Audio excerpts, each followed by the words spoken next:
एमालेमा केपी ओली पनि आउनु पर्यो, केपी त्यही पूर्व एमालेमा हामी पनि त्यही एक ठाउँमा पुग्नु पर्यो, केपी ओलीमा जाने होइन। यो कुरा प्रश्न हुन्छ।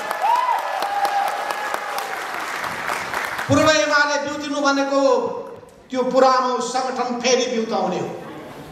आज पार्टीभित्र विवाद भइरहेको कुरा त्यही छ कि पूर्व एमाले बिउतिसकेपछि कहिले कहाँ कुन मितिमा सुरु हुन्छ। आज पार्टीमा सबभन्दा ठुलो विवादको विषय त्यही छ र केपी ओली त्यो कुरा मान्न तयार हुनुहुन्न। तपाईहरु बुझ्नु होला, अहिलेको विवादको अहिले आजको विवाद हिजोको विवादको कुराको बेग्लै व्याख्या पनि गरिसक्नु भएको छ युवराज कमरेडले। अरू नेताहरूले पनि व्याख्या गर्नु होला केपी ओली प्रवृत्ति भनेको के हो। कहिलेदेखि सङ्घर्ष गर्दै आयौं, 2071 के गर्छ भन्दाखेरि त्यो पार्टीको एकता रद्द भयो भन्छ। विचित्र भइछ। नाम मिलेन, नाम जुदियो भन्न सकिन्थ्यो, नाम फेरेर आउनुहोस्। कहिलेकाहीँ त्यस्तो हुन्छ। किन भन्दाखेरि एउटै दाजुभाइहरू एउटै परिवारमा एउटा नाम जुरायो, नबाट एउटा नाम नकुल राखिदियो, अर्को नकुल राखिदियो, नकुल नराखन नबाट अर्को राख, नकुल राख्ला, अर्कोले चाहिँ अर्कै नाम राखिदियो। नाम फेर्ने पो भन्ने हो। एकताको कुरै मान्दैन भन्थे। त्यसो हुनाले त्यो आपसमा हामी त्यस बारेमा बहस छलफल गर्दै गर्छौँ, तर हामी निर्णय मान्न बाध्य छौँ। हामी निर्णय मान्यौँ र अब हामीले भनेका छौँ कि अब पूर्व एमाले फेरि बिउतियो। पूर्व एमाले बिउतिनुको अर्थ के हो भने त्यो पूर्व सालमा महाधिवेशनमा अध्यक्षमा जितेर आइसकेपछि पार्टी कसरी चलिरहेको थियो, के कुरामा बहस विवाद हुने गरेको थियो, कसरी उहाँ आफूसँग असहमत, आफूलाई मत नदिने मान्छेलाई पाखा लगाउने गर्नुहुन्थ्यो, तिनीहरूलाई कुनै पनि जिम्मा दिन नचाहने, उनीहरूलाई टिकटै भोलि कुनै पनि उम्मेदवारको टिकटै नदिने, कुनै ओहदामा नराख्ने। तपाईँले देख्नुभएको होला, सुन्नुभएको होला, अहिले भर्खरै मकवानपुर जिल्लाको अध्यक्ष, पहिलेको अध्यक्ष पनि मुनु सिग्देल, पार्टी एकताको दुईटा पार्टी एकीकरण भइसकेपछि पनि अध्यक्ष मुनु सिग्देल, अनि केपी ओलीका मान्छेहरू साइबर के भन्छन् त्यसलाई, मैले नभनेको तपाईँहरूको मुखबाट सुन्न चाहे भनेपछि त्यहाँ पुगेर उहाँको बोर्ड साइन बोर्ड फालिदिए, खुट्टाले कुल्चे, कुर्सी भाँचे, ढोका तालचा पोडे, अनि कुर्सीमा अर्कोले लेखेछ अध्यक्ष त म हुँ भनेछ।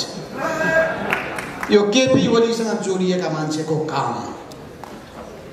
जिल्ला जिल्लामा यस्तै भयो। सुदूरपश्चिममा गएछन्, त्यहाँ सुदूरपश्चिमको प्रदेश कमिटीको अफिसमा पुगेर अफिसको तालचा तोडेर त्यहाँ लेखिएको थियो इन्चार्ज भीम रावल, उहाँको नाम फालिदिए अनि लेखराज भट्ट कहिलेका हुन् नेकपा एमाले, उनलाई इन्चार्ज।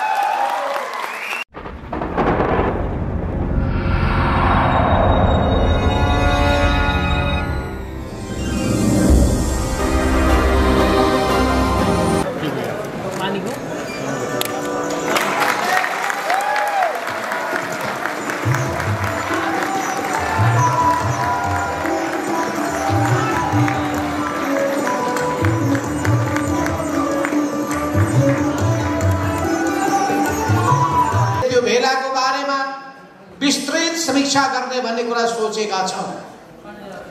हामी विस्तृत समीक्षा गरौँला, तर निचोड के हो भने त्यो भेला सकारात्मक उद्देश्यका साथ आयोजना गरिएको थियो, एकताको उद्देश्यका साथ आयोजना गरिएको थियो, पार्टीलाई एकीकृत बनाउने उद्देश्यका साथ आयोजना गरिएको थियो। त्यो भेला कम्युनिस्ट आन्दोलनलाई रक्षा गर्नका लागि, अगाडि बढाउनका लागि, सफलताको बिन्दुमा पुर्याउनका लागि त्यो उद्देश्य राखेर आयोजना गरिएको थियो। त्यसो हुनाले त्यो भेला कसैका विरुद्धमा परिलक्षित थिएन, त्यो सकारात्मक सोचका साथ आयोजना गरिएको थियो। किनभने हामी नकारात्मक सोच राख्दैनौँ, हामी पोजिटिभ थिङ्किङ सकारात्मक सोच राख्ने गर्दछौँ। हामी कुनै व्यक्ति विशेषसँग हाम्रो कुनै लडाईँ छैन, व्यक्ति विशेषसँग हाम्रो कुनै झगडा छैन। यो पार्टीका नेताहरूको बीचको फतिये झगडा पनि होइन। पार्टीभित्र विचारको बहस हो। यसैले हामीले भनेका छौँ अन्तर पार्टी सङ्घर्ष, पार्टीभित्रको अन्तर सङ्घर्ष, सही र गलत बीचको सङ्घर्ष। यस अर्थमा आजको यो तपाईहरुको भेलामा हामी के प्रश्न पार्न चाहन्छौँ भने र बाहिर फैलाइएका भ्रमलाई के चिन्न चाहन्छौँ भने हामी कुनै व्यक्ति विशेषका वृत्तमा लागेका होइनौँ। हामी आन्दोलन बचाउन चाहिरहेका छौँ, पार्टी जोगाउन चाहिरहेका छौँ, पार्टीलाई एकताबद्ध बनाउन चाहिरहेका छौँ। कम्युनिस्ट आन्दोलनप्रतिको प्रतिबद्धता व्यक्त गर्दै यसको रक्षा गर्दै यसलाई सफलताको दिशातर्फ, सफलताको बिन्दुमा पुर्याउने गरी दृढ अठोटका साथ अघि बढ्न चाहन्छु। त्यही भावनालाई आत्मसात गर्दै हिजो मात्रै राष्ट्रिय कार्यकर्ता भेला महिला अखिल नेपाल महिला संघको पनि आयोजना भयो। पार्टीले आयोजना गरेको, हाम्रो विचार समूहले आयोजना गरेको त्यो राष्ट्रिय कार्यकर्ता भेलामा झन्डै 5000 को संख्यामा देशैभरिबाट कार्यकर्ताको उपस्थिति थियो। हामीलाई धेरै गाह्रो भएको थियो, 5000 उपस्थित हुने ठाउँ कहाँ होला, हल खोज्यो कहीँ हलमा अट्दैनन्। अनि टुडी खेलमा पो जानुपर्ने होला जस्तो लाग्न थाल्यो।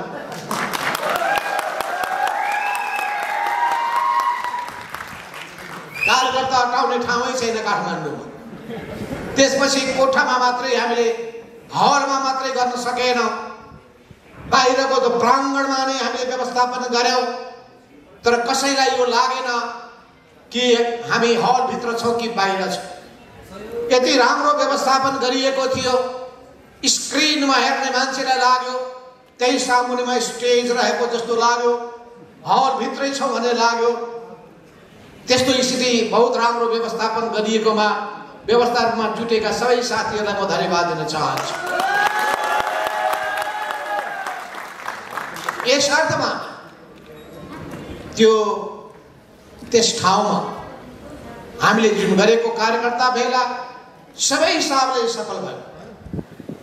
जुन उद्देश्य लिएका थियौँ, राजनीतिक वैचारिक सोच, पृष्ठ सोचहरू सम्प्रेषण गर्न सकौँ, फैलाइएका भ्रमहरू चिर्न सकौँ, निराशालाई हटाउन सकौँ, उत्साह बढाउन सकौँ, नयाँ सङ्कल्प जगाउन सकौँ र आन्दोलनको दिशामा, सङ्गठनको नेतृत्वमा, मार्क्सवाद लैनवादको मार्गदर्शनमा जनता बहुदलीय जनवादको मर्मर भावनालाई आत्मसात गर्दै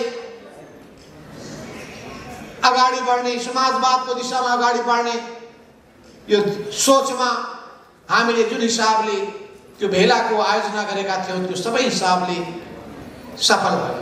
व्यवस्थापन पनि राम्रो थियो, व्यवस्थित थियो सबै व्यवस्थापन। सजिलो हुँदैन 5000 मान्छेको व्यवस्थापन गर्ने, नाम टिपोट गर्न गाह्रो, को आएनन् भन्ने कुराको हेक्का राख्न गाह्रो। स्वयंसेवाको रूपमा तपाईँ युवा सङ्घ साथीहरूले युवा सङ्घको तर्फबाट जुन सहयोग तपाईँहरूले पुर्याउनु भयो, स्वयंसेवकको रूपमा भूमिका खेल्नुभयो, तपाईँहरूमध्ये सहभागी पनि हुनुभयो। त्यसै गरी पार्टीका अन्य जनवर्गीय सङ्गठनको तर्फबाट पनि जुन हिसाबले त्यो भेलालाई सफल बनाउनका लागि अहोरात्र खट्नुभयो, विभिन्न कामहरूमा स्टेज बनाउनेदेखि लिएर सबै कामहरूमा त्यो अत्यन्तै प्रशंसनीय रह्यो। तपाईँहरू सबैलाई त्यसको निम्ति धेरै धेरै धन्यवाद दिन चाहन्छु, बधाई पनि दिन चाहन्छु। तपाईँहरूको मेहनत, तपाईँहरूको चाहना सफल होस् भन्ने तपाईँहरूको प्रयत्न सबै हिसाबले सफल भएको छ। त्यो भेलाको लगत्तै मैले भने अखिल नेपाल महिला सङ्घले पनि राष्ट्रिय महिला कार्यकर्ताको आयोजना भेलाको आयोजना गर्यो। त्यो राष्ट्रिय महिला कार्यकर्ता भेलामा पनि झन्डै 2500 को सङ्ख्यामा महिलाहरूको उपस्थिति थियो। उहाँहरूको निम्ति पनि समस्या, हल सानो भयो, भित्र अट्न सक्नु भएन, बाहिर बसेर कुराहरू सुन्नु पर्यो, कार्यक्रममा सहभागी हुनु पर्यो। र आज आएर म यहाँ हेर्दैछु यो हल पनि युवाहरूको निम्ति सानो हुन पुगेको छ। सानो भएको छ यो हल। युवा संघले आयोजना गर्ने कार्यक्रमको निम्ति एउटा ठुलो हलको आवश्यकता पर्छ। कमरेड नरेश राईसँग मैले कुरा गरेँ। उहाँले भन्नुभयो कि हामीले एउटा महत्त्वको एउटा सन्देश दिन खोजेका हौँ। राष्ट्रिय सभागृह अझै हाम्रो चाहना थियो प्रज्ञा प्रतिष्ठानको हल, तर त्यो प्याक भएको हुनाले पहिले नै बुक भइसकेको हुनाले त्यहाँ हामीले गर्ने स्थिति भएन। त्यस हुनाले हामीलाई थाहा छ यहाँ संख्या निकै ठुलो संख्यामा उपस्थिति हुन्छ। 4000 5000 को उपस्थिति हुन सक्दछ। तर हामीले यो ठाउँबाट सन्देश दियौँ, देशभित्र पनि बाहिर पनि जाओस्, सन्देश जाओस्, यसको बेग्लै महत्त्व छ भनेर हामीले यहाँ एउटा सेलेक्टेड हाम्रा युवा नेताहरूलाई बोलाएका छौँ, कार्यकर्तालाई बोलाएका छौँ भनेपछि आज तपाईँहरूको यो विशाल उपस्थिति देखेर हामी सबै अत्यन्तै प्रफुल्लित छौँ, आनन्दित छौँ, हर्षित छौँ। र तपाईँहरूले बहुत राम्रो पनि काम गर्नुभयो। कता पो बाहिर लाँदै हुनुहुन्छ भनेको त यति राम्रो ब्यालुनहरू सजाउनु भएको रहेछ। ब्यालुनमा सिङ्गै काठमाडौँ र नेपालले देख्ने गरी त्यहाँ लेख्नु भएको रहेछ राष्ट्रिय युवा सङ्घ नेपालको सन्दर्भमा तपाईँले जुन अभियानको चर्चा गर्नुभयो त्यो सृजनात्मक सोचको निम्ति पनि तपाईँलाई धेरै धेरै धन्यवाद दिन चाहन्छु। र आजको यो भेलामा युवा सङ्घ नेपालको यो राष्ट्रिय भेलामा नेपाल कम्युनिस्ट पार्टी एमालेमा नेकपा एमालेमा भर्खरै प्रवेश गर्नुभएका युवा साथीहरू, जोश जाँगर उमङ्ग साथ यहाँ आउनुभएका सबै युवा साथीहरूलाई हार्दिक स्वागत गर्न चाहन्छु, बधाई दिन चाहन्छु। दृढताका साथ अगाडि बढ्नुहोस्। तपाईँहरूले भन्नुहुन्छ पार्टी नेताहरू अगाडि बढ्नुहोस्, युवा तपाईँका साथमा छन् भन्नुहुन्छ। हामी पनि भन्छौँ युवासँग अगाडि बढोस्, हामी तपाईँका साथमा छौँ। तपाईँ हामी हाते मालो गर्दै अगाडि बढ्नेछौँ। काँधमा काँध मिलाएर, कुममा कुम मिलाएर सँगसँगै अगाडि बढ्नका लागि हामी तयार छौँ। तपाईँहरूको युवा जोसभन्दा हाम्रो जोस पनि कम छैन।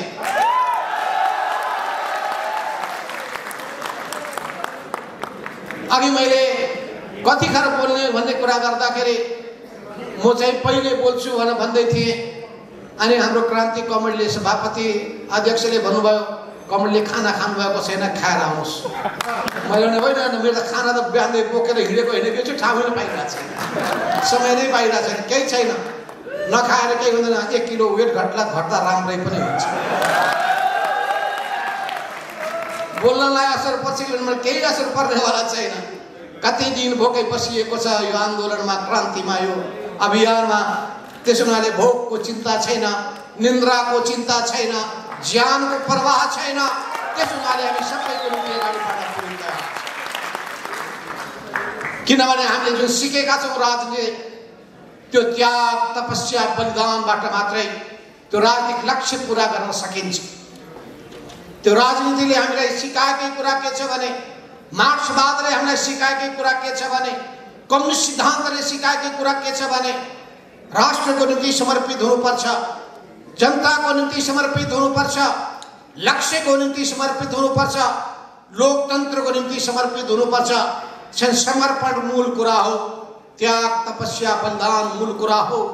उद्देश्यमा भ्रष्ट भएर दृढताका साथ, संकल्पका साथ, तर उत्साहका साथ, निराश नभइकन निरन्तर अगाडि बढिनुपर्छ। किनभने निरन्तर अगाडि बढिरहँदाखेरि तपाईँ निश्चित रूपमा सफल हुनुहुन्छ।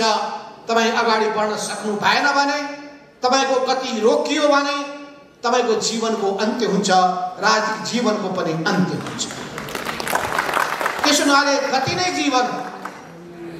नै जीवन हो र युवाहरू गतिका प्रतीक हुन्। युवा जोश, युवा उमङ्गको बारेमा कमरेड माओ सेतुङले भन्नुभएको छ, युवाहरू हो तिमीहरू बिहानीको उज्यालो भर्खरै उदाउँदा सूर्य जस्ता हौ, हामी बुढाहरू अस्ताउँदा जस्ता। त्यसो हुनाले तपाईहरुको भविष्य छ, तपाईहरुको जीवन छ। अब हामी तपाईहरुलाई जिम्मा सुम्पिने र यो उमेरले मात्रै चेक्नु रहेछ, किन कम उमेरका मान्छेले पनि गलत बाटो समातेर संसारलाई बर्बाद पारेका छन्। गलत विचार बोकेका मान्छेले पनि सबै ध्वस्त बनाएका छन्। त्यसो हुनाले विचार सही हो कि गलत हो, मूल कुरा त्यो हो। अहिले उदाहरणको निम्ति केपी ओलीजीको ठाउँमा कम उमेरको म नाम भन्दिन, कम उमेरको त्यो नेता त्यहाँ गएर बस्यो भने के ठिक होला? होइन, विचारै बिग्रिया छ, विचारै गलत छ। विचार गलत भएपछि व्यवहार पनि गलत हुन्छ, विचार गलत भएपछि आचरण पनि गलत हुन्छ, विचार गलत भएपछि कार्यशैली पनि गलत हुन्छ, विचार गलत भएपछि सिंगो चीज नै बिग्रिन्छ, भत्किन्छ। त्यसो हुनाले मूल कडी कहाँ छ भने विचारमा छ। तर त्यो विचारलाई गति दिनका लागि, सही विचारलाई गति दिनका लागि ऊर्जा चाहिन्छ, संकल्प चाहिन्छ, जोश चाहिन्छ, जाँगर चाहिन्छ। युवा हुनुहुन्छ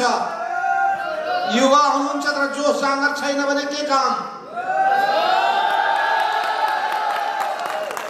झोक्रिएर बस्नु भने के काम? त्यसो हुनाले अहिले पार्टीको यो अवस्था देखेर तपाईहरु झोक्रिएर बस्ने होइन, चुनौती देखेर भाग्ने पनि होइन। ठुल्ठुला समस्या आइलागेबाट पिठ्यौ फर्काएर मैदान छोडेर हिँड्ने पनि होइन। त्यसो हुनाले तपाईमा जस्तै हामीमा युवा सुलभ जोशको आवश्यकता छ, मेचीदेखि महाकालीसम्म हामी एउटा अभियान सुरु गर्न गइरहेका छौं। नयाँ उत्साहको अभियान, नयाँ जोशको अभियान, नयाँ वैचारिक अभियान र संगठन सुदृढीकरण गर्ने अभियान। यो अभियान अन्तर्गत हामी जिल्ला जिल्लामा जानेछौँ, पार्टी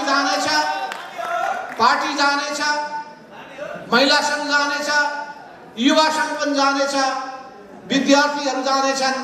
सबै जनवर्गीय संगठनहरू आफ्नो आफ्नो योजना बनाएर गाउँ तहसम्म, टोल तहसम्म, वडा वडामा, बस्ती बस्तीको तहसम्म जानेछन्। सबैलाई जगाउनेछन्, उत्साहित गर्नेछन्, राजनीतिमा आकर्षित गर्नेछन्, हाम्रो पार्टीमा तान्नेछन्, कम्युनिस्ट पार्टीतर्फ आकर्षित गर्नेछन्, कम्युनिस्ट विचारप्रति, सिद्धान्तप्रति, पार्टीप्रति जनतालाई उत्साहित बनाउनेछन्, पार्टी विरोधी, कम्युनिस्ट विरोधी विचारलाई परास्त गर्नेछन्।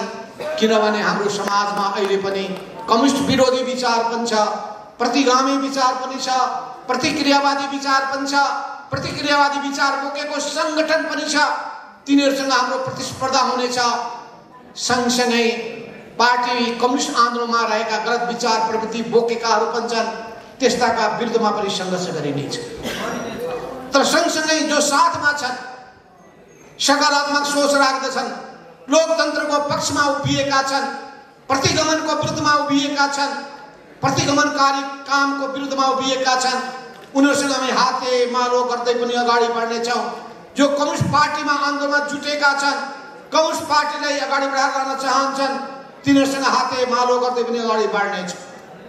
किनभने हामी सानो चित्तका छैनौँ, हाम्रो मन सानो छैन, चित्त सानो छैन, सानो घेरामा सोच्दैनौँ, फराकिलो नजरले सबैलाई समावेश गर्ने गरी, सबैलाई समाविष्ट गर्ने गरी हामी जानेछौँ। त्यसो हुनाले भर्खरै प्रवेश गर्नुभएका युवा साथीहरू यतिले चित्त नबुझाउनुहोस्, अझै ल्याउनुहोस्, अझै धेरैभन्दा धेरैलाई युवाहरूलाई तान्नुहोस्, महिलाहरूलाई तान्नुहोस्, विद्यार्थीहरूलाई ल्याउनुहोस्, किसानलाई ल्याउनुहोस्, मजदुरलाई समेट्नुहोस्, बुद्धिजीवीहरूलाई समेट्नुहोस्, समाजका सबै वर्ग तह र तबकाका मानिसहरू यी सबैलाई समेट्नुहोस्। यसै सिलसिलामा आज यो युवाहरूको राष्ट्रिय भेलाको आयोजना गरिएको छ। यसपछि 10 गतेका दिनमा अन्य राष्ट्रियको तर्फबाट राष्ट्रिय विद्यार्थी भेलाको पनि आयोजना हुन गइरहेको छ। आज मुस्लिम इतिहास संगठनका कमरा आउनुभएको थियो, हामी राष्ट्रिय मुस्लिम भेला पनि आयोजना गर्न गइरहेका छौँ। हाम्रो दलित, हाम्रो उत्कृष्ट जाति मुक्ति समाज भन्ने संगठनको तर्फबाट हाम्रो दलित हाम्रा समुदायका अगुवा योद्धाहरूको पनि हामी भेला राष्ट्रिय भेला गर्न गइरहेका छौँ। त्यसलाई पनि पुनर्जीवन दिनेछौँ, पुनर्ताजगी दिनेछौँ, नयाँ उत्साह दिनेछौँ, देशव्यापी रूपमा अघि बढ्नलाई प्रेरित गर्छौँ। त्यसै गरी किसान सङ्घ पनि फेरि जुट बनाउन थालेको छ। मजदुर साथीहरूले पनि सङ्घ अब आफ्नो गतिविधि अघि बढाउने यो 3 वर्षसम्म सबैतिर त्यो काई लागेको थियो। काई थाहा छ होइन? खिया लागेको थियो। अब त्यो खियालाई हामी बिस्तारै हटाउँदैछौँ, काई हटाउँदैछौँ। फेरि हामी हाम्रो दाँत माझ्दैछौँ, फ्रेस बनाउँदैछौँ, उत्साहित बनाउँदैछौँ। गनाएको थियो मुख, अब फेरि ब्रसिङ गरेर दाँतले हामी फ्रेस एयर हामी दिन्छौँ। झन्डै झन्डै हाम्रो मुख गनाएर हैरान भइसक्यो। तर फेरि हामीले त्यो फोहोर मैलालाई टुथपेस्टले क्लियर गर्यो एकदम प्रष्ट सफा भयो, स्वच्छ वायु। अनि स्वच्छ वायु सफा वायुको साथसाथमा प्राणवर्धनी प्राणदायक वायु फ्रेस अक्सिजन त्यो हामी प्राप्त गर्छौँ। त्यो फ्रेस अक्सिजन के हो? मार्क्सवादको विचार हो। जसरी शरीरमा अक्सिजन चाहिन्छ त्यस्तै पनि सङ्गठनमा विचार चाहिन्छ। त्यो विचारले ऊर्जा दिन्छ, विचारले शक्ति दिन्छ, विचारले अघि बढ्नलाई प्रेरित गर्दछ। हो त्यही विचारको सन्दर्भमा हामी वैचारिक अभियान देशव्यापी रूपमा सञ्चालन गर्नेछौँ। यही अभियानको सिलसिलामा सङ्गठनको शुद्धिकरणको अभियान पनि चलाइनेछ, सङ्गठनको सुदृढीकरणको अभियान पनि चलाइनेछ, सङ्गठनलाई फेरि गति प्रदान गरिनेछ र कम्युनिस्ट आन्दोलनप्रतिको कतिपय मान्छेको आशा मरेको थियो, आशा फेरि जगाइनेछ, उत्साह फेरि बढाइनेछ, हामी अगाडि बढ्नेछौँ। जहिले पनि एउटा तबका जहिले पनि बिचैमा बाटो छोडेर हिँड्दो रहेछ। यो ख्याल गर्नु होला, यो लामो यात्रामा सबै सँगसँगै जाँदैनन्, तर अन्तिम गन्तव्यसम्म जसले पुग्न सक्दछ त्यहीले नै युद्धको विजय प्राप्त गर्दछ, फतह गर्दछ। 2032 सालमा हामीले कोर्डिनेसन बनाउँदाखेरिका हामी 8 जना मान्छे थियौँ। अहिले प्रमाण साक्षी छ। 2006 सालमा कम्युनिस्ट पार्टी निर्माण गरेका योद्धाहरूमध्ये कति योद्धाहरू मात्रै बाँकी भए, कतिले बाटो बिराज छोडेर हिँडे, पार्टी छोडे, आन्दोलन छोडे, विरोधी भए, राजासँग मिले। तर हिँड्नेहरू हिँडिरहे, अगाडि बढिरहे, यात्रा रोकिएन। त्यसै गरी हामीले झापाकालीन आन्दोलनको कुरा गरौँ या कोर्डिनेसन कालीन सभाको कुरा गरौँ, त्यो बेलामा हामी 8 जनाले सुरु गरेकोमा 4 जनाले बाटो छोडे। तर अहिले पनि हामी 4 जना छँदैछौँ। म आफै छु, कमल झलनाथ खनाल हुनुहुन्छ, कमल मुकुन्द नेपाली हुनुहुन्छ, कमल अमृत बोहरा हुनुहुन्छ। त्यस्तै नेकपा मालेमा त्यतिखेर भएका योद्धाहरूमध्ये ती योद्धाहरूको पनि हामीले हेरौँ। अगर निरन्तर अगाडि बढ्नेहरू पनि छन्, कतिपय बिचैमा छोड्नेहरू पनि छन्।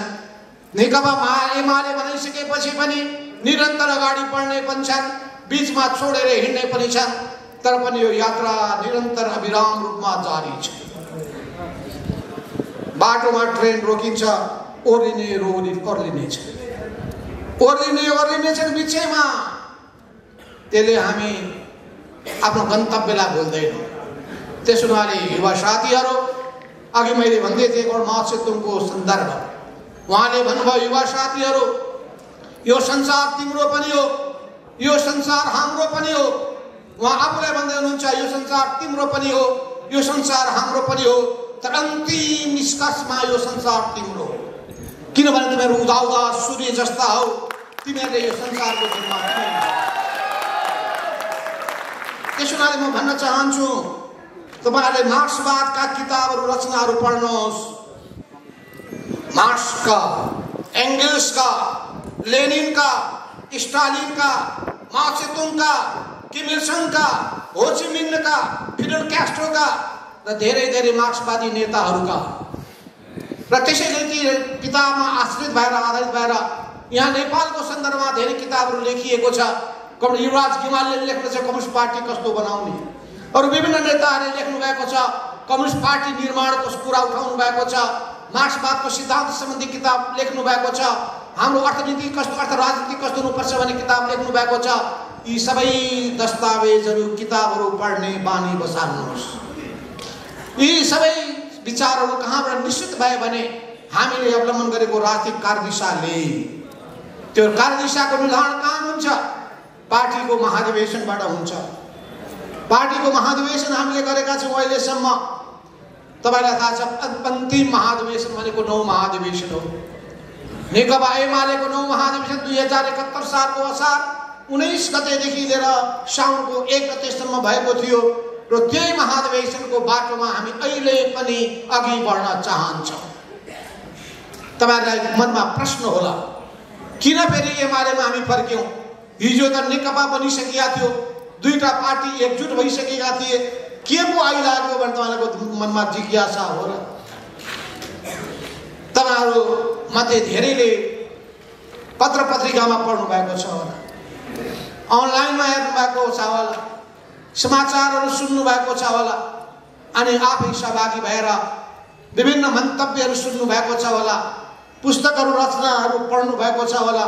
तपाईलाई थाहा भइसकेको छ कि 2071 सालमा नेकपा एमालेको 9 महाधिवेशन भइसकेपछि 2075 सालको जेठ 3 गतेका दिनमा मदन भण्डारीको जन्मदिनको उपलक्ष्य पार उहाँको के भन्छन् स्मृति दिवसको उपलक्ष्य पारेर ठ्याक्क जेठ 3 गतेका दिनमा हामीले देशका दुईटा ठूला कम्युनिस्ट पार्टीलाई एकताबद्ध गरेका थियौं। नेकपा एमाले अगाडि बढ्यो, त्यसले अर्को एउटा घटक आयो जो त्यतिखेर चौथो महाधिवेशन 31 सालदेखि सुरु भएको चौथो महाधिवेशन, मोहन विक्रमजी त्यसको नेता, अनि त्यसपछि अगाडि बढ्दै अनि हर्क भक्तबहादुर श्रेष्ठ, निर्मल लामा जस्ता योद्धाहरू हुँदै अनि पछि पुष्पबहादुर दाहाल, यी उहाँको नेतृत्वमा जनयुद्ध भयो 10 वर्षसम्म। उहाँलाई फेरि शान्ति प्रक्रियामा युद्धको बाटोबाट ल्याउनका लागि हामीले पहल गर्यौं, हाम्रै पार्टीले पहल गर्यो, मैले आफै पहल गरेँ र कमरेड युवराज गिवालीलाई रोल्पा जिल्लामा उहाँसँग वार्ता गर्न, वामदेव गौतमसँग वार्ता गर्न पठाउने काम गरिएको थियो। उहाँहरू जानुभयो, वार्ता गर्नुभयो, कुराकानी गर्नुभयो, सहमति गर्नुभयो। त्यो सहमति गरेर आइसकेपछि पार्टीको बैठक बस्यो। त्यो बैठक बस्दाखेरि कमरेड केपी ओलीले कसले पठायो, उहाँले सहमति गर्न पाउनुहुन्छ, उहाँहरूमाथि कारबाही गर्नुपर्छ भनेर कुरा उठाउनु भयो। अर्थात् उहाँ त्यो बेला पनि शान्ति सहमतिको विरुद्धमा हुनुहुँदो रहेछ। मैले भने मैले पठाएको हो, उहाँले जानु भएको हो, सो जिम्मेवारी म लिन्छु, उहाँलाई कारबाही गर्न पाइँदैन। पार्टीले त्यतिखेर जिम्मा दिएको थियो, पार्टी महासचिवलाई जिम्मा दिएको थियो। संकटको बेलामा, ज्ञानेन्द्रको तानाशाहीको रजगत चलिरहेको बेलामा, चुनौतीको बेलामा कस्तो गाह्रो थियो होला कल्पना गर्नुहोस्। प्रत्येक नेताहरूलाई थुनामा राखेको थियो, घरभित्र कैद गरेको थियो, प्रहरीको शिविरमा राखिएको थियो। हामी सबै सङ्घर्षको मैदानमा उत्रियौं। तपाईहरुमध्ये धेरै योद्धाहरूले सहभागिता जनाउनु भएको थियो होला।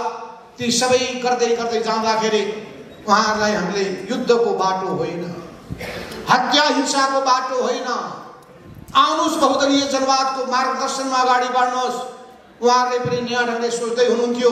21औं शताब्दीको जनवाद भन्ने विचार अगाडि सरेर बहुदलीय प्रतिस्पर्धाको बाटोको कुरा गर्दै हुनुहुन्थ्यो। अनि हाम्रो दुईटैको विचार मिल्यो। विचार मिल्ने बित्तिकै संगठन मिलाउनु पर्ने आवश्यकता देखा पर्यो। जनचाहना त्यही थियो। जेठ 3 गतेका दिनमा यही हलमा हामीले, यही हल होइन, ती प्रज्ञामा हो, प्रज्ञा भवनमा हामीले पार्टी एकता गर्यौं। त्यो पार्टीको नाम राख्यौं नेपाल कम्युनिस्ट पार्टी नेकपा। यसै बीचमा हामीले सुन्यौं कि सर्वोच्च अदालतले फैसला गरेछ, यो दुईटा पार्टीले फैसला गरेर भए पनि नेकपा, नेपाल कम्युनिस्ट पार्टी नेकपा बनाएको भए तापनि त्यो चाहिँ हामी मान्दैनौं, तिमीहरू पुरानै ठाउँमा फर्क भनेर उसले फैसला गरिदिएछ। यो जन्मेको बच्चा मान्दैनौं, फेरि गर्भमा लिएर जाऊ भन्ने जस्तै फैसला।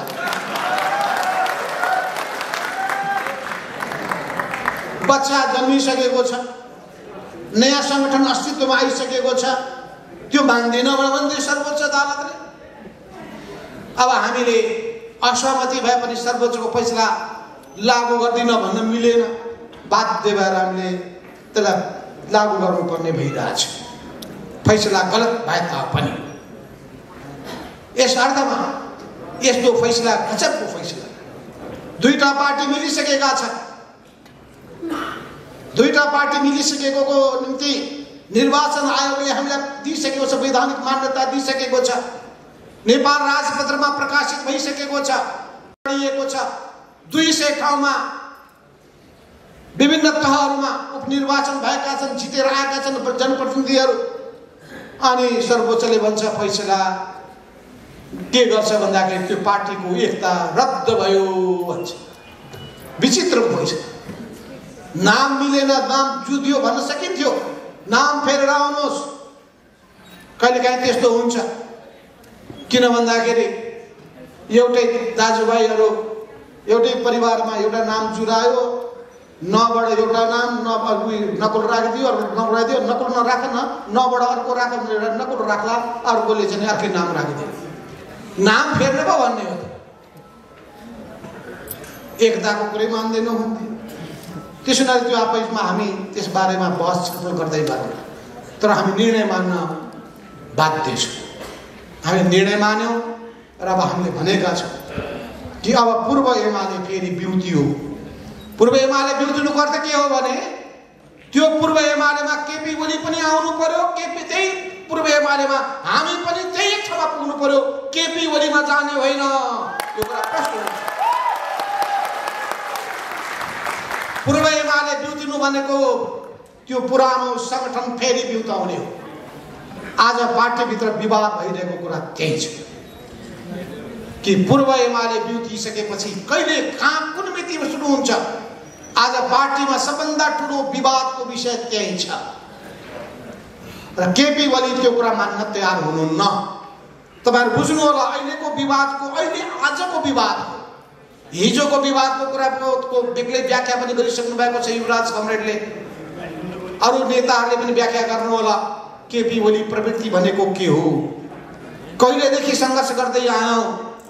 2071 सालमा महाधिवेशनमा उहाँ अध्यक्षमा जितेर आइसकेपछि पार्टी कसरी चलिरहेको थियो, के कुरामा बहस विवाद हुने गरेको थियो, कसरी उहाँ आफूसँग असहमत, आफूलाई मत नदिने मान्छेलाई पाखा लगाउने गर्नुहुन्थ्यो, तिनीहरूलाई कुनै पनि जिम्मा दिन नचाहने, उनीहरूलाई टिकटै भोलि कुनै पनि उम्मेदवारको टिकटै नदिने, कुनै ओहदामा नराख्ने। तपाईँले देख्नुभएको होला, सुन्नुभएको होला, अहिले भर्खरै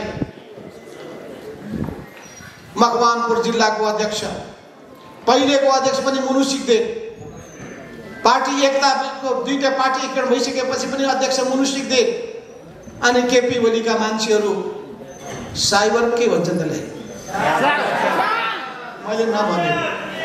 मैले नभनेको तपाईँहरूको मुखबाट सुन्न चाहे भनेपछि त्यहाँ पुगेर उहाँको बोर्ड, साइन बोर्ड फालिदिए, खुट्टाले कुल्चे, कुर्सी भाँचे, ढोका तालचा फोडे, अनि कुर्सीमा अर्कोले लेखेछ अध्यक्ष त म हुँ भनेछ। यो केपी ओलीसँग जोडिएका मान्छेको काम। जिल्ला जिल्लामा यस्तै भयो। सुदूरपश्चिममा गएछन्, त्यहाँ सुदूरपश्चिमको प्रदेश कमिटीको अफिसमा पुगेर अफिसको तालचा तोडेर त्यहाँ लेखिएको थियो इन्चार्ज भीम रावल, उहाँको नाम फालिदिए। अनि लेखराज भट्ट कहिलेका हुन् नेकपा एमाले, उनलाई इन्चार्ज। अनि अध्यक्षको नाममा जुन दिएको थियो भानुभक्त जोशी, उनको नाम फालिदिएर अर्को नाम राखिएछ। यस्तो प्रवृत्ति यही हो केपी प्रवृत्ति, केपी ओली प्रवृत्ति भनेको। त्यसो हुनाले हाम्रो सङ्घर्ष पदको निम्ति, कुर्सीको निम्ति होइन। कस्तो पार्टी बनाउन चाहिरहेका छौँ त्यसको सङ्घर्ष हो, कस्तो कार्यकर्ता तयार गर्न चाहिरहेका छौँ त्यसको सङ्घर्ष हो, कस्तो कार्यशैली बनाउन चाहिरहेका छौँ त्यसको निम्तिको सङ्घर्ष हो। त्यसो हुनाले यो सङ्घर्ष विचारसँग जोडिएको छ। यो विचार केसँग जोडिएको छ भने यदि कम्युनिस्ट पार्टी हामी बनाउन चाहेका छौँ भने बल्ल समाजवादको बाटोमा जान सकिन्छ। होइन कम्युनिस्ट पार्टी धराशयी पार्न खोज्नु भएको छ भने तपाईँ समाजवाद होइन पुँजीवादमा जान चाहिरहनु भएको छ। त्यसको निम्ति तपाईँले नवउदारवादी बाटो लिनुहुनेछ, दलाल पुँजीलाई प्रोत्साहन दिनुहुनेछ, राष्ट्रिय पुँजीलाई तपाईँ प्रोत्साहन दिनुहुन्न, देशभित्रको पुँजीलाई देशभित्रका व्यवसायीहरूलाई प्रोत्साहन दिनुहुन्न, विदेशीका सामु तपाईँ नतमस्तक हुनुहुन्छ, विदेशीहरूसँग साँठगाँठ गर्नेसँग तपाईँ साँठगाँठ गर्नुहुन्छ।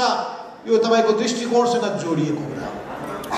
त्यसो हुनाले यो विषय विचारसँग जोडिएको छ, दर्शनसँग जोडिएको छ, दृष्टिकोणसँग जोडिएको छ।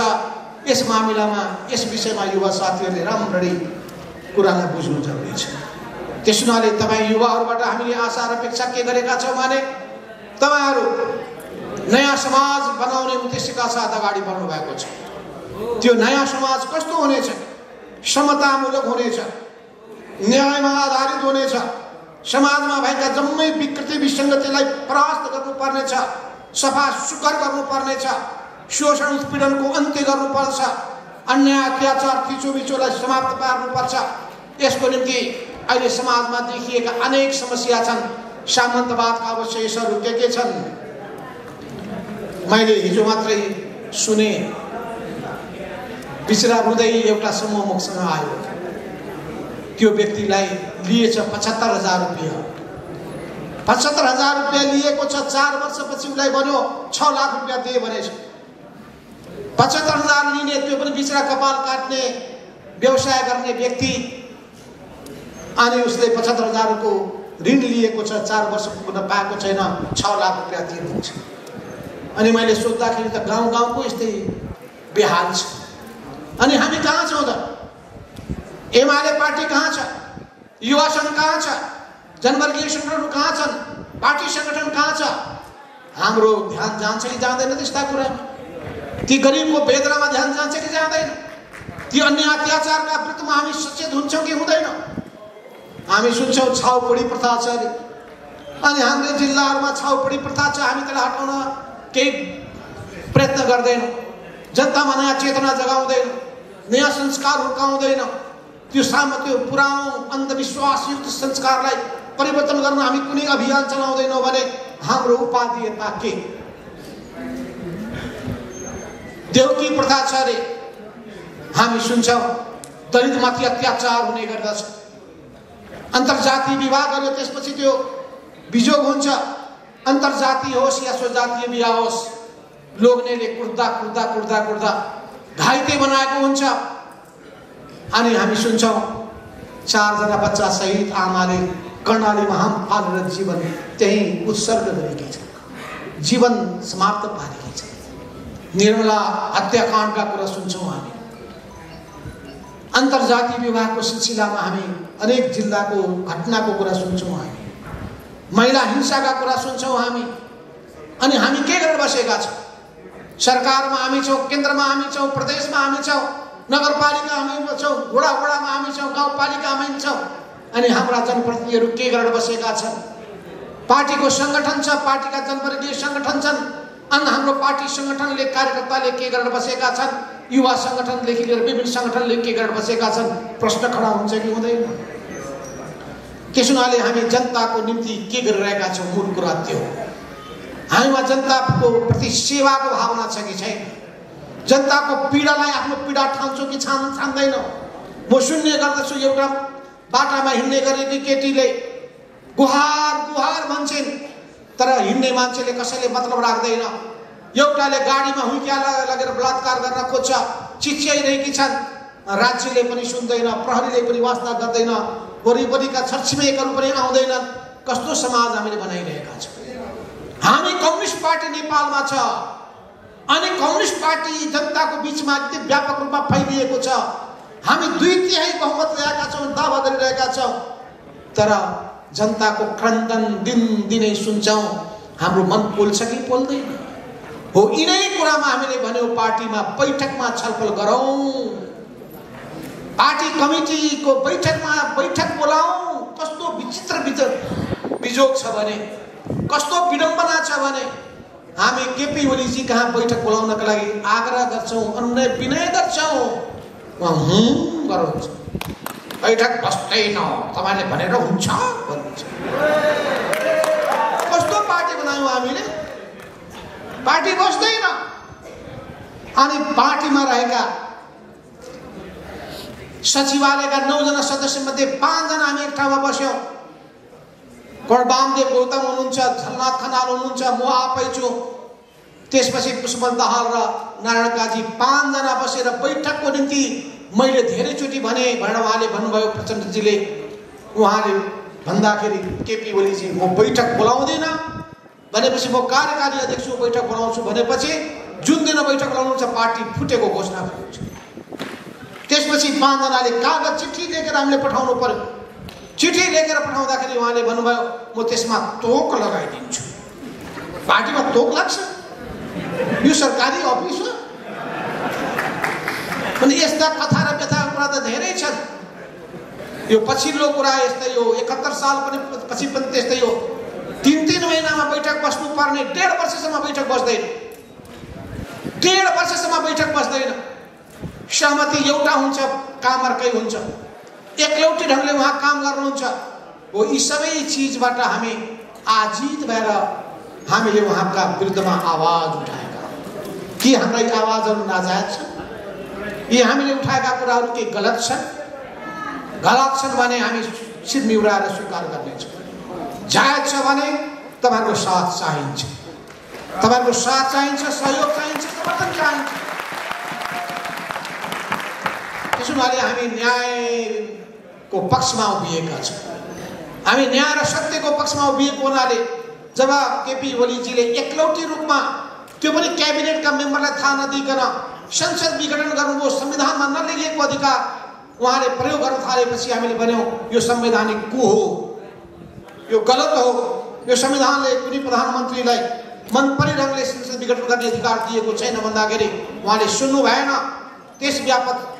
देशव्यापी आन्दोलन भयो, संघर्ष भयो, जनता परिचालित भए, विभिन्न पार्टीहरू संघर्षको मैदानमा उत्रिए, नागरिक समाज मैदानमा उत्रियो, बुद्धिजीवी समुदाय नागरिक संघर्षको मैदानमा उत्रियो, मिडिया सबै त्यसमा लागे। सर्वोच्च अदालतले त्यस बेलामा सही निर्णय गरेको थियो। संविधानलाई बिउताइदियो, मरेको प्रतिसभालाई फेरि अमृत जल छड्के सर्केर पुनर्जीवन दियो। त्यो अवस्थामा आज हामी यी सबै कुरालाई महसुस गर्नु होला। हाम्रो प्रधानमन्त्रीको पदमा रहनु भएको, अध्यक्षको भूमिका निर्वाह गर्नुभएका केपी ओलीजीले भन्यो ठानेको त अहिलेसम्म पनि उहाँ चेतने कुनै लक्षण देखिँदैन। उहाँ चेतिने कुनै लक्षण देखिँदैन। हामीले भन्यौं अब के अब पार्टी फेरि बिउतियो भने अब जाने कसरी? हामीले त्यो बेलामा 6 वटा कुरा राख्यौं। तपाईलाई ध्यान आकर्षित गर्न चाहन्छु। 6 वटा कुरा। पहिलो कुरा, पूर्व एमालेको अन्तिम समयको जुन संगठन छ, संरचना छ, पदाधिकारी छन्, सदस्य छन्, त्यसलाई यथावत रूपमा कायम राख्नुपर्छ। त्यही सुरु हुनुपर्छ। हामीले मेरो तेरो भनेका होइन। ठिक छ, यहाँको अध्यक्षको हुनुहुन्छ, अध्यक्ष भएर बसी हुन्छ त। अहिले पनि बोलाउनु भएको रहेछ, अध्यक्षलाई आउनुहोस्, अध्यक्षता गर्नुहोस्। बोलाएको होइन। नआइसकेपछि उपाध्यक्षले जिम्मेवारी पूरा गर्ने कि नगर्ने? युवा संघको महासचिव हुनुहुन्छ हाम्रो नरेशजी, उहाँले कतिचोटि भन्नुभयो जब कुरा नसुनिसकेपछि के चुप लाएर बस्ने हामी? उहाँहरू बैठकको सामना गर्ने आँट छैन,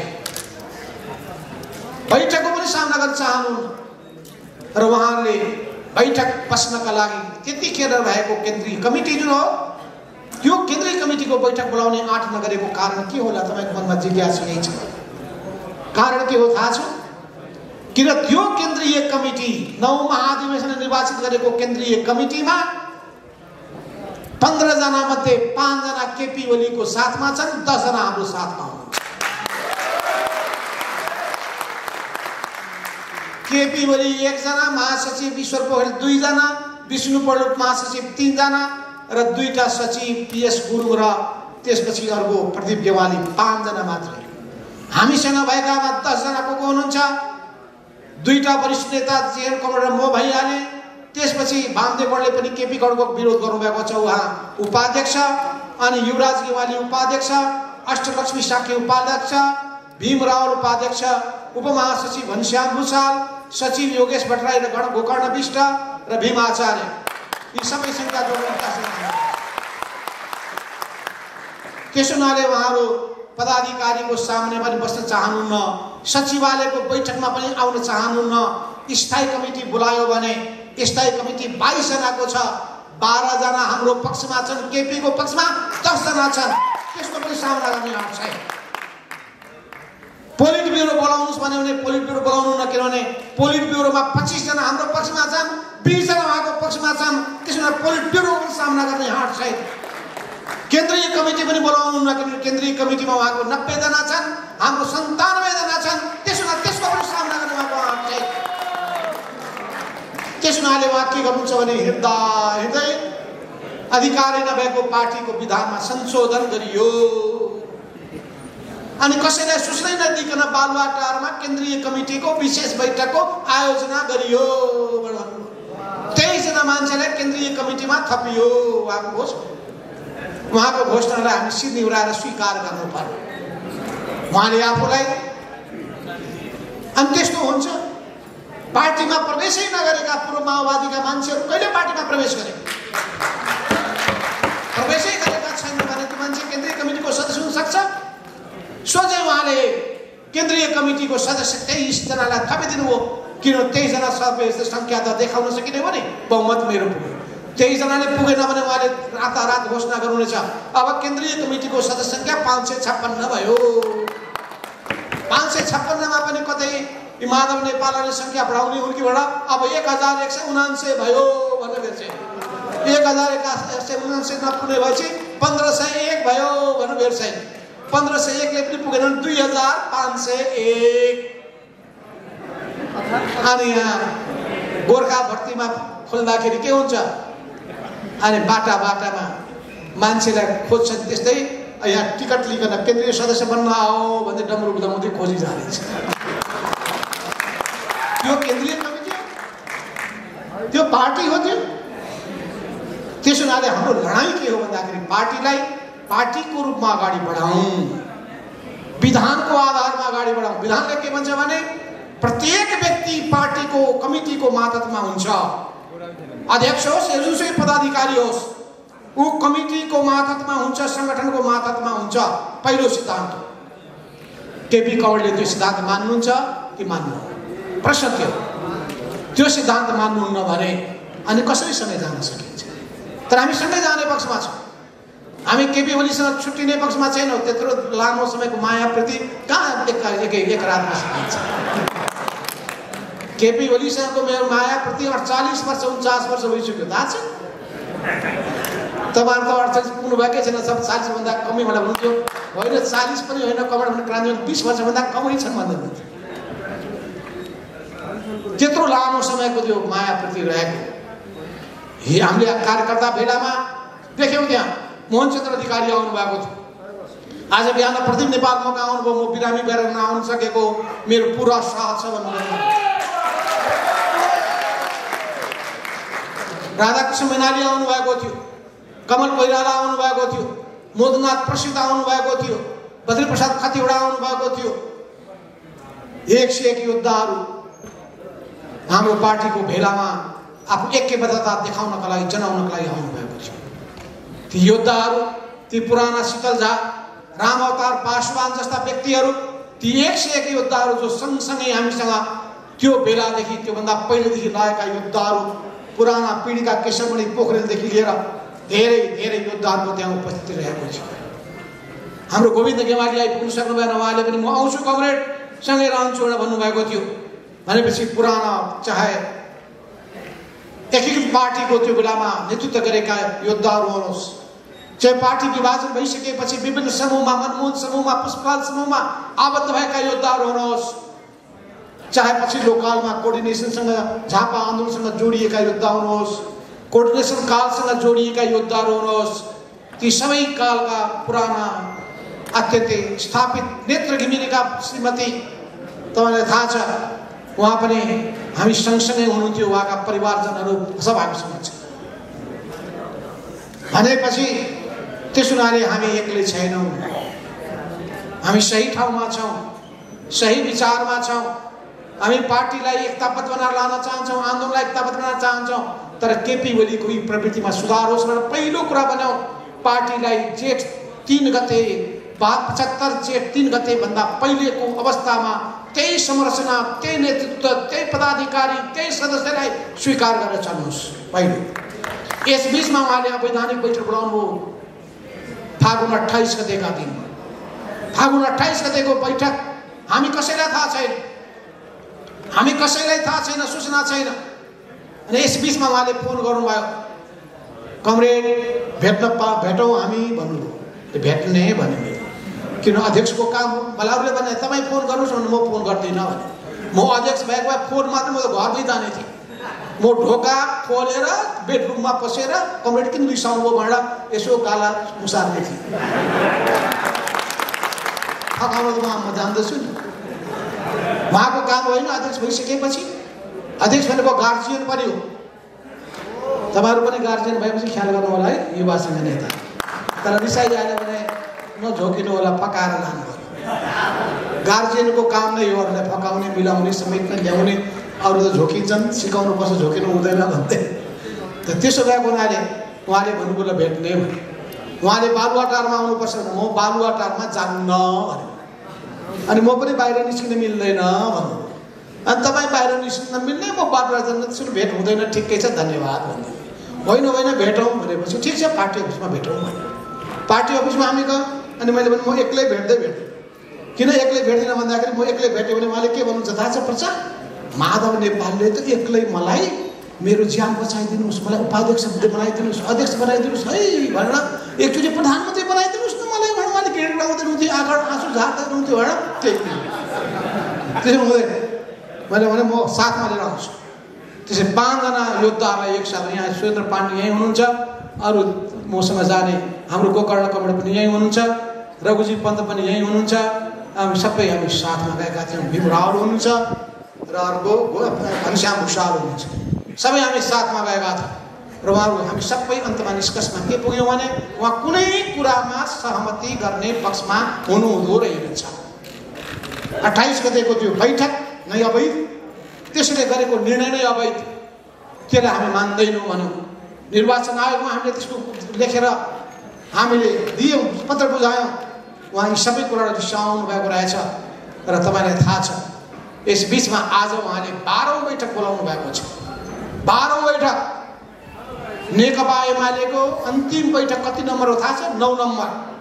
यस बीचमा 2वटा बैठक कहाँ गए थाहा छैन, हत्तो पत्तो छैन। यो 12औं बैठकले। अनि 9औं बैठकमा उहाँले अवैधानिक बैठक बस्नुभयो, 10औं अवैधानिक बैठक बस्नुभयो, 2टा बैठकको जानकारी छैन। अनि तेस्रो बैठकमा हामी लुरु बालुवाटारमा जान्छौँ? जाँदैनौँ। हामी स्वाभिमानी मान्छे हौँ। त्यसो हुनाले हामीले भन्यौँ पहिले विगतको गल्तीलाई सच्याउनुहोस्, सँगसँगै यात्रा अगाडि बढाउँ, एकताबद्ध भएर जान तयार छ। हामीले कतिसम्म भन्यौँ पुरानो कुरा बिर्सौँ, हाम्रा गुनासा होला, हाम्रा एकअर्काप्रतिको धेरै भन्नुपर्ने कुरा होला, हामी बिर्सिन तयार छौँ। पुराना कुरा पछि समीक्षा गरौँ, फ्रेस स्टार्ट गरौँ। अब नयाँ ढङ्गले जाउँ। अहिले पनि भन्न चाहन्छु फ्रेस स्टार्ट गरौँ। यो मेरो प्रस्ताव हो, यही ठाउँबाट केपी कमरेडलाई मेरो प्रस्ताव हो। नयाँ ढङ्गले अगाडि बढौँ, एकताको बाटोमा अगाडि बढौँ।